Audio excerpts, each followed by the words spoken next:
કે જે દીજા હલ ચીઠી મોકલે ને વાત જે નવ ઘણવીર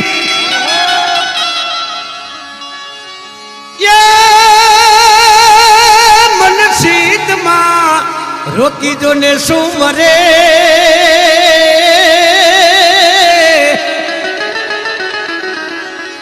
હરે રે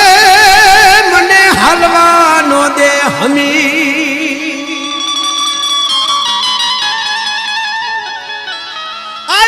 કીધું નવઘણ રોકાઈ જા નેહડામાં સાસુ પીને જાજે તેથી નવઘણે કીધું કે હું એકલો નથી મારું દળકટક જોઈ લે માં વરુડી કે નવઘણ તું એક નહીં પાણા તારા આવા 20 દળકટક હોય અમે સારણની દીકરીઓ પલવારમાં જમાડી દઈ અને તેથી આય વરુડીએ ધીરુભાઈ તેથી આય વરુડીએ નવઘણનું દળકટક કુલડીની અંદર આખું કટક જમાડ્યું હતું ઈ